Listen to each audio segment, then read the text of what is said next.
कैलाश विजयवर्गीय को हमने देखा कि जिस तरीके से उनके बयान भी आए, उन्होंने कहा है कि 198 तो हॉस्पिटलाइज हुए हैं कंटामिनेटेड वाटर को लेके, और ऑफिशियल्स के हिसाब से 4 लोग हैं जिनकी मृत्यु हुई है।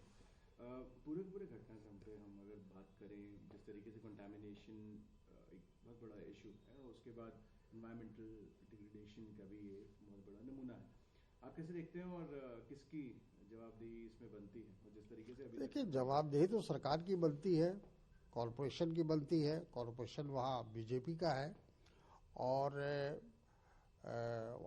हमें याद है अच्छी तरह कि इंदौर को कई बार अच्छे शहर होने का, साफ सुथरा शहर होने का उनको अवार्ड मिलता रहा है।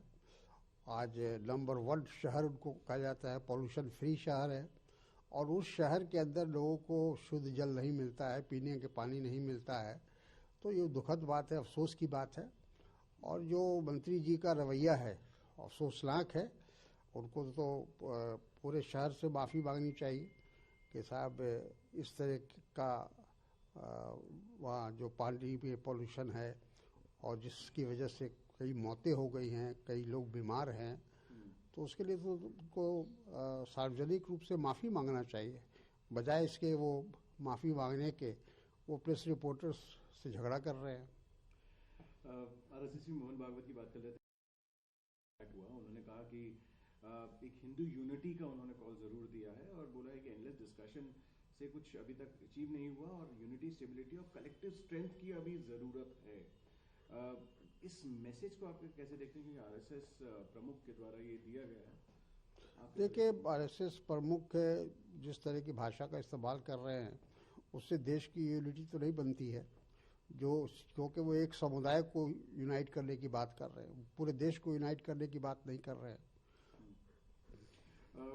जिस तरीके से बयानबाजी तेज है, बंगाल में एसआईआर के अभी भी प्रोसेस चल रहा है। टीएमसी मिलके आया था इलेक्शन कमीशन से कल, और उसके बाद अभिषेक बैनर्जी ने भी कहा कि एग्रेसिव सीईसी, जो एग्रेसिव उन्होंने एक एडजेक्टिव दिया, पोस्चर दिया, उन्होंने बोला है कि एसआईआर के ऊपर जितने भी क्वेश्चन थे उनको जवाब ही नहीं दे पा रही इलेक्शन कमीशन। आप उस रूल को कैसे देखते हैं? और एसआईआर बिल्कुल, देखिए, एसआईआर को लेकर पूरा कन्फ्यूजन है सारे देश में, और जो भूमिका है इलेक्शन कमीशन का वो अफसोसनाक है। देखिए, इलेक्शन कमीशन का काम ये है कि कोई भी पॉलिटिकल पार्टी हो, पॉलिटिकल लीडर हो, अगर वो कोई शिकायत लेकर जाता है तो उसको सेटिस्फाइड करे, उसको संतुष्ट करे, इस बात का यकीन दिलाए कि हम इसमें सुधार करेंगे। लेकिन ये तो जैसे लगता है कि पहले ही से दिमाग बना चुके हैं कि हम एसआईआर पर कुछ भी सुनने को तैयार नहीं है। हमारे चुनाव आयोग बिल्कुल एक तरह से मन बना चुका है। जिस तरीके से पोस्टर में थे, उसके बाद उन्होंने नेशनल असेंबली के स्पीकर उनसे हाथ मिलाया, उसके बाद नैरेटिव की जो बात चल रही थी, और पाकिस्तान एम्पलीफाई करने की कोशिश कर रहा है। आप इस पोस्चरिंग को कैसे देखते हैं? देखिए, हालांकि हमारे विदेश मंत्री वहाँ गए थे कंडोलेंस के लिए।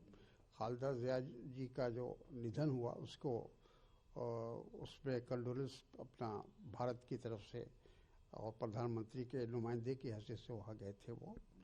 तो उसको राजनीतिक कलर देना नहीं चाहिए, किससे हाथ मिलाया किससे नहीं हाथ मिलाया, ये कंडोलेंस की मीटिंग, कंडोलेंस का वो एक एटमॉस्फेयर था, तो उसमें इन चीज़ों पर ज़्यादा हमको नुक्ताचीनी नहीं करना चाहिए। आखिरी प्रश्न मेरा रहेगा, वंदे भारत स्लीपर वैष्णव, उन्होंने अभी कहा है कि वो इंट्रोड्यूस करेगी भारत की पहली वंदे भारत स्लीपर ट्रेन, और गुवाहाटी से लेकर कलकत्ता के बीच में चलेगी, और प्रधानमंत्री इसको इनॉग्रेट करेंगे।